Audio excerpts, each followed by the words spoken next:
বিকালের নাস্তার জন্য কিংবা বাচ্চাদের টিফিনের জন্য এর চেয়ে সহজ নাস্তা আর কিছু হতে পারে না। আজকে এমন একটা রেসিপি আপনাদের সাথে শেয়ার করব। আসসালামু আলাইকুম everyone, welcome to my another cooking video. আবারও চলে এলাম সহজ আর মজার একটা রেসিপি নিয়ে। আজ আপনাদের তৈরি করে দেখাবো পটেটো ফ্লাওয়ার সমোসা। এই সমোসাগুলো খেতে কিন্তু অনেক বেশি মজার হয় আর খুব সহজে তৈরি করা যায়।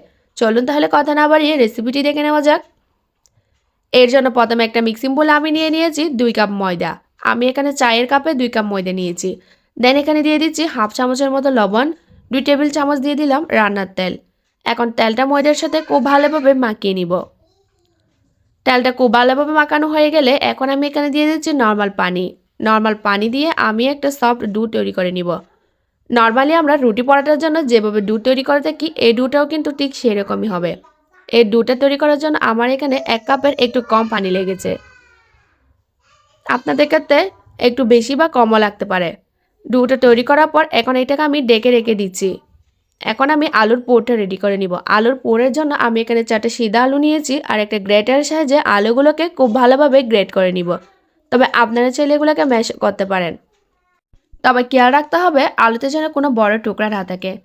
এখন এখানে আমি হাফ চামচের মতো লবণ, 1/4 টিস্পুন হলুদ গুঁড়া, 1/4 টিস্পুন জিরা গুঁড়া, 1/4 টিস্পুন দিয়ে দিচ্ছি ধনিয়া গুঁড়া, হাফ চামচ দিয়ে দিলাম চিলি ফ্লেক্স আর দিয়ে দিচ্ছি 2 চা চামচ কর্নফ্লাওয়ার।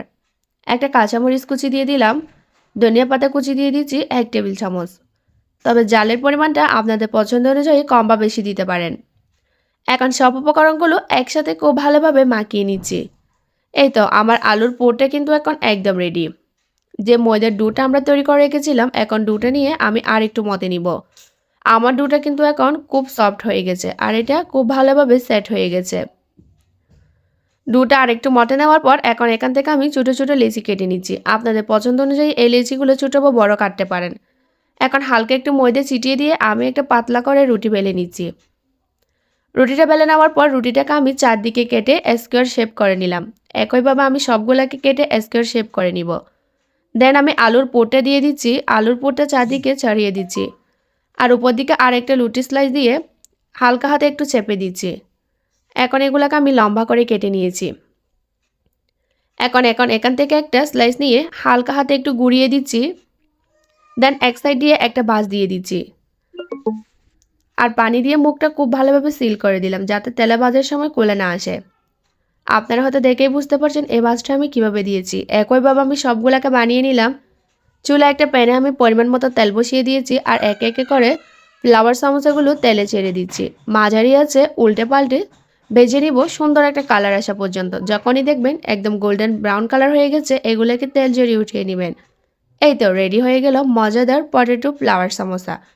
এই সমোসাগুলো দেখতে যেমন সুন্দর খেতেও কিন্তু তেমনই মজার হয়। সসের সাথে এই সমোসাগুলো খেতে কিন্তু অনেক বেশি মজার হয়। বিকালে চায়ের আড্ডায় এমন একটা নাস্তা থাকলে আর কি লাগে বলুন তো। তো কেমন লাগলো আমার আজকের সহজ রেসিপিটা অবশ্যই কমেন্টে জানিয়ে যাবেন। যদি আমার রেসিপিটা ভালো লাগে থাকে লাইক কমেন্ট শেয়ার করতে ভুলবেন না। এরকম আরও সহজ রেসিপি পেতে পেজ ফলো দিয়ে রাখবেন।